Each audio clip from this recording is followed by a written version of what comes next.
हम लोग मटेरियल के कॉस्ट को कंट्रोल करने की टेक्निक सीखा जा रहा है। तो अभी हम लोगों ने एक टॉपिक स्टडी कर रखा है कि हम जब स्टोर में रॉ मटेरियल को लाकर स्टोर करते हैं तो हमारे स्टोर में मैक्सिमम हमारा रॉ मटेरियल कितना होना चाहिए, मिनिमम रॉ मटेरियल कितना होना चाहिए और मैक्सिमम से किस लेवल पर आए कि मार्केट में दोबारा रीऑर्डर कर दें क्वांटिटी को परचेज करने के लिए। अब आज का टॉपिक हम लोग का होगा इकोनॉमिक ऑर्डर क्वांटिटी ईओक्यू। अब देखो ये क्या होता है ईओक्यू। जैसे हमारा जो परचेज डिपार्टमेंट है वो हमारी फैक्ट्री से ये पूछेगा कि ये बताओ जब तुम प्रोडक्शन करोगे तो पूरे ईयर में तुम्हें कितनी क्वांटिटी में मटेरियल चाहिए होगा, तुम कितने किलोग्राम कितने लीटर्स में मटेरियल कितने टन में हमसे मटेरियल मांगोगे। तो पूरे 1 ईयर की वो रिक्वायरमेंट उससे पूछेगा। अब जब रिक्वायरमेंट पूछ लिया उसको एक जगह नोट किया कि हमारे फैक्ट्री में रॉ मटेरियल का पर एनम रिक्वायरमेंट इतना है। अब उसके बाद वो परचेज डिपार्टमेंट जब ये देखेगा कि जब हम मटेरियल मंगाते हैं अपने सप्लायर से तो हमें हर बार ऑर्डर देना पड़ता है। तो अब वो देखेगा कि हम जब एक बार ऑर्डर करते हैं तो उस ऑर्डर पर हमारी क्या कॉस्ट आती है, एक वो चेक कर लिया। फिर चेक करेगा कि जब वो मटेरियल हम परचेज करके अपने स्टोर में लाकर रख देते हैं तो एक यूनिट को 1 ईयर तक अगर अपने स्टोर में मेंटेन करते हैं तो उसकी केयरिंग कॉस्ट, उसके मेंटेनेंस पर क्या खर्च आता है। जब ये तीनों नोट कर लिया तो अब ये कॉस्ट अकाउंटेंट को सप्लाई कर देगा। कॉस्ट एंड मैनेजमेंट अकाउंट जो सीएमए का हमारा होगा उसको दे दिया जाएगा, ये लीजिए आप। अब वो एक फॉर्मूले से हमें बताएगा कि आप मिनिमम कितनी यूनिट्स एक बार में परचेज कर सकते हो। मिनिमम और मैक्सिमम दोनों आप कह दो कि उसको हम एक बार में कितनी यूनिट्स खरीद सकते हैं। अगर हम उससे कम खरीदें तभी हमारी कॉस्ट बढ़ सकती है, उससे ज्यादा खरीदें तभी कॉस्ट बढ़ जाएगी। ज्यादा खरीदेंगे तो कैरिंग कॉस्ट बढ़ेगी, अगर हम कम खरीदेंगे तो ऑर्डरिंग कॉस्ट बढ़ने लगेगी। तो अगर हम ईओक्यू जो मेथड हमारा कॉस्ट एंड मैनेजमेंट अकाउंट में बताया गया है कि अगर उस मेथड से हमने परचेजिंग नहीं किया, ईओक्यू मेथड को अप्लाई नहीं किया तो हम जो मटेरियल कॉस्ट के बारे में, कंट्रोल के बारे में सोच रहे हैं वो कंट्रोल हम नहीं कर पाएंगे, हमारा मटेरियल की कॉस्ट बढ़ जाएगी।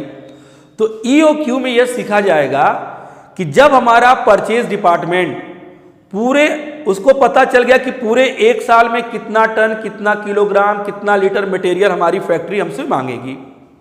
अब हम मार्केट में खरीदने जाएंगे। जैसे मान लो हमें 24,000 किलोग्राम मटेरियल चाहिए पूरे ईयर में, तो अब वो 24,000 किलोग्राम हमें खरीदना है। अब उसको हम कितनी बार में खरीदें, 24,000 एक बार में खरीदें, 2 बार में खरीदें, 3 बार में, 4 बार में, 24 बार में, कितनी बार में खरीदें कि हमारी कॉस्ट मिनिमम आए। तो अब मिनिमम कॉस्ट लाने के लिए हमें ईओक्यू के द्वारा यह बताया जाएगा कि आप एक बार में इतना ही मटेरियल क्वांटिटी में परचेज कर सकते हो। अगर उससे कम खरीदोगे तभी कॉस्ट बढ़ेगी, उससे ज्यादा मटेरियल खरीदोगे यूनिट्स में किलोग्राम में तभी कॉस्ट बढ़ेगी। तो उसके लिए कॉस्ट अकाउंट में एक फार्मूला बताया गया है और फार्मूला है 2AB अपॉन C। तो देखो ये जो 2 एक कांस्टेंट फिगर उस सब में रहेगा। किसी भी क्वेश्चन में XYZ हो सकता है, ये LMN हो सकता है, PQR हो सकता है। तो जो मीनिंग A की आएगी वही मीनिंग अगर यहां X है उसी की वही होगी, L होगा तभी वही होगी, P होगी वही होगा। तो यहां पर जो लिखा है उसकी जब आप उसको एक्सप्लेनेशन दोगे तो सब में मीनिंग एक आएगी। तो यहां पर 2 एक कांस्टेंट फिगर होगा। अब हम लोग यहां पर A का मतलब होगा एनुअल कंजम्पशन, एनुअल कंजम्पशन कि हम जिस प्रोडक्ट को बनाने के लिए मटेरियल मार्केट से लाएंगे हमारी फैक्ट्री उस मटेरियल का पूरे ईयर में कितना कंजम्पशन करेगी, किलोग्राम में है, यूनिट में है, टन में है, लीटर में, वो कितना करेगी, वो ए के सामने लिख देंगे। अगर आप यहाँ एक्स लिखे हो तो यही चीज एक्स के सामने लिखोगे, अगर आप यहाँ पी लिखे हो तो एक सामने पी की भी मीनिंग यही आएगी। बी आया cost of placing an order. अगर हम एक बार ऑर्डर करेंगे मटेरियल को खरीदने के लिए तो उसकी एक ऑर्डर की कॉस्ट क्या आएगी, इसको हम लोग लेंगे cost of placing of one order. C का मतलब होगा carrying cost per unit per annum, per annum. यहां पर सी का मतलब होगा अगर एक यूनिट परचेज करके आती है और स्टोर में रखी जाती है तो स्टोर का मेंटेनेंस चार्ज क्या आएगा एक यूनिट का एक साल का। जैसे मान लो स्टोर का रेंट है, स्टोर का इंश्योरेंस है, स्टोर की बिजली है, स्टोर के एम्प्लॉयज हैं, उनकी सैलरी, जो स्टोर का एक्सपेंसेज है वो एक यूनिट पर एक साल का क्या आता है, ये सी का मतलब हुआ। ए का मतलब हम पूरे 1 ईयर में कितना मटेरियल कंज्यूम्ड करेंगे। बी का मतलब जब परचेज डिपार्टमेंट एक बार मटेरियल को खरीदने की ऑर्डर करेगा तो उसको एक ऑर्डर पर कितना पैसा खर्च करना होगा। और सी का मतलब केयरिंग कॉस्ट होगी पर यूनिट पर एनम, एक यूनिट एक साल के लिए हमारे पास आएगी तो इसका क्या एक्सपेंस आएगा।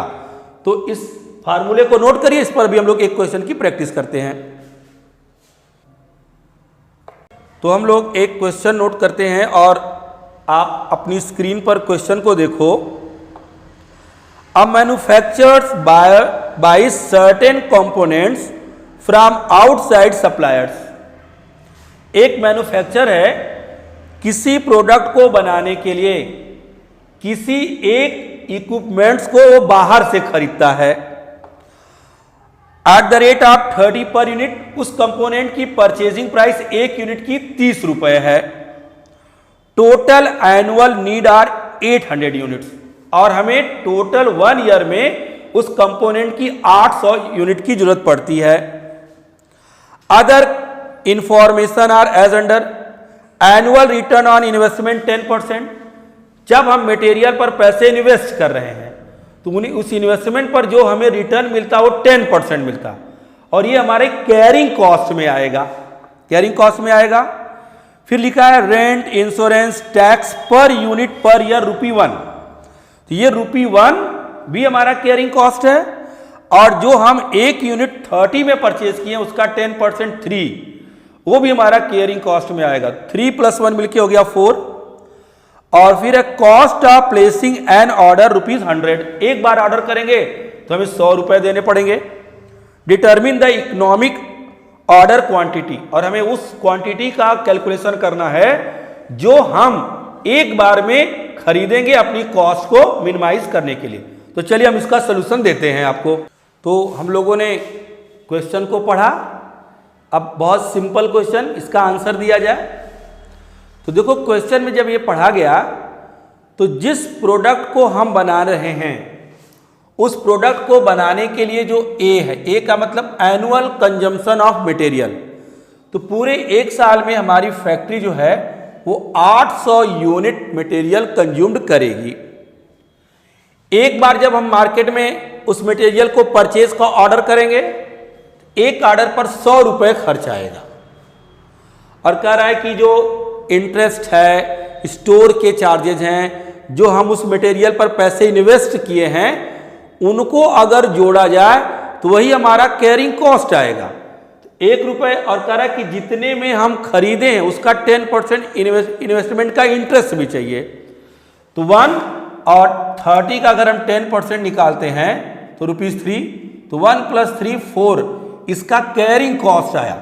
कैरिंग कॉस्ट का मतलब होगा कि एक यूनिट जब स्टोर में रखी जाएगी तो उसका एक साल का क्या उसके मेंटेनेंस का खर्च आएगा। यहां आया ₹4। अब फॉर्मूले में हमें जितनी भी रिक्वायरमेंट है सब मिल चुका है। 2 सब में रहेगा। एनुअल कंजम्पशन 800 यूनिट्स, एक ऑर्डर की कॉस्ट है 100, और कैरिंग कॉस्ट 1 यूनिट का जो है 1 ईयर का हो गया 4, तो आ गया 200 यूनिट्स। ये 200 यूनिट्स क्यों क्या बतला रही, पर इसको समझो कि जिस प्रोडक्ट को हम बना रहे हैं उस प्रोडक्ट को बनाने में साल भर में 800 यूनिट मटेरियल चाहिए, और ये 800 यूनिट जब हमारा परचेज डिपार्टमेंट खरीदने जाएगा तो एक बार में केवल 200 यूनिट खरीदेगा। जैसे मान लो हम दुकान वाले को कहे तो दुकान वाला हमसे कहा कि आपको साल भर में 800 यूनिट जब जरूरत है तो क्यों नहीं एक बार में लेते जाते आप, कि 800 यूनिट एक बार में जाओ, क्या बार बार लेने आओगे? तो कहेंगे नहीं, हम अगर 200 यूनिट से ज्यादा परचेजिंग करेंगे तो हमारे मटेरियल की कॉस्ट बढ़ जाएगी। हमारा जो कॉस्ट एंड मैनेजमेंट अकाउंटेंट ने हमको बताया है कि एक बार में 200 यूनिट ही खरीदना है। तो अगर हम यहां पर 200 यूनिट से ज्यादा खरीदते हैं, 300 यूनिट खरीदते हैं, 400 यूनिट खरीदते हैं, तो ये हमारा प्रोडक्ट की कॉस्ट मटेरियल की अपने आप बढ़ जाएगी। आगे के टॉपिक में लोग पढ़ेंगे कैसे बढ़ेगी। और उसके बाद हमें कुल साल भर में 800 यूनिट चाहिए और एक बार में 200 यूनिट खरीद रहे हैं, तो हमें पूरे साल भर में कितनी बार ऑर्डर करना होगा? 4 बार। तो हम ये 800 यूनिट एक बार, 2 बार, 3 नहीं 4 बार में हम खरीदेंगे। अगर 5 बार में खरीदते हैं, 3 बार में खरीदते हैं, 2 बार में खरीदते हैं तो मटेरियल की कॉस्ट बढ़ जानी है।